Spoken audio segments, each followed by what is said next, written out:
All right, this video is extremely useful when it comes to the graph editor, so please don't skip over this one. So we have all of our layers here. Let's just click on the ease and linear to start.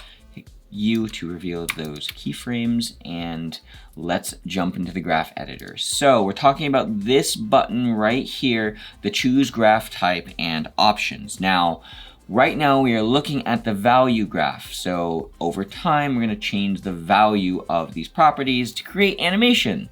So what does that mean? What are we looking at? Well, the value graph will give us, like I said, X time Y value. But if we change it to the speed graph, it will still have X as the time, but the Y graph will be the speed, how many pixels per second it is moving. So generally speaking, I prefer working with the value graph, but there are some properties that only allow you to work with the speed graph. We won't talk about those today, but let's just take a look and see at the linear option for the value graph. So we can hit this button, this little drop down, look at the value, and it's a very linear line going from point A to point B.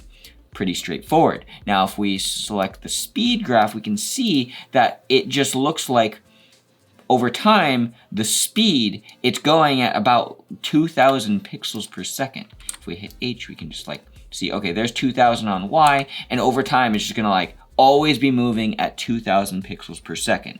Now, if we click on the ease, what we can see here, if we hit the little stopwatch, or the little magnifying glass rather, we can see that at frame 00, the speed is 0. So it's starting at 0, and over time, it's gonna ramp up the pixels per second. Over time is going to get faster and faster and faster, and then slow back down to 0 pixels per second. So when you hit this little graph drop down, it will show you which graph you want to work with, and you can choose. I prefer working with the value graph. So let's go back to that. Now, this next option here, show reference graph. Now, show reference graph here will allow you to see the value graph and the speed graph. So if we see that, we can see that the value, this is the value. So X time Y value.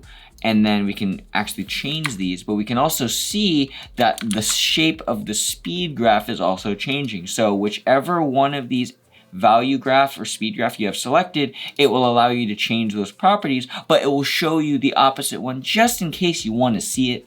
I don't recommend it. It makes everything all cluttered and busy, especially when you have a ton of things selected. Like, that's illegible. So pick one. I recommend the value graph and uncheck the show reference graph. All right, let's go back to the ease. And we can also see here that if you have show audio waveforms on, you can do that. Now, one thing to note is that After Effects is not audio editing software. So please, if you're going to do any fancy audio editing, then I recommend doing that in Premiere or Adobe Audition. You can do some basic fades and stuff, and maybe some basic time remapping in After Effects. But if you're going to do anything fancy, do that in Audition or Premiere. But with this little drop-down menu, you can see the audio waveforms. After that, the show layer in and out points, I don't ever really use that. The show layer markers, I don't ever really use that. Graph editor tooltips, not really. Show the expression editor, I generally need, if I ever need to do an expression, I will just go in and edit it in the regular timeline. So wiggle 0.5, 0.5, let's just say 24/5. And now it's gonna be crazy. So yeah, I basically only edit my expressions in the regular timeline window. And then if I ever have to do any sort of graph animation, then I will actually just go to the graph editor.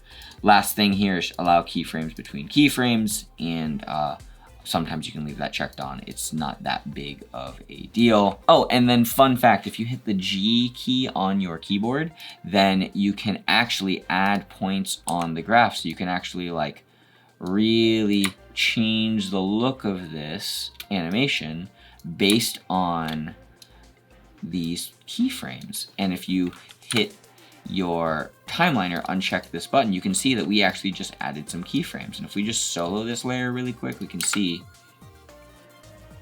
changes the look of it entirely. So it slows down in the middle because we spread these keyframes out. And then it'll speed up again. Just undo that.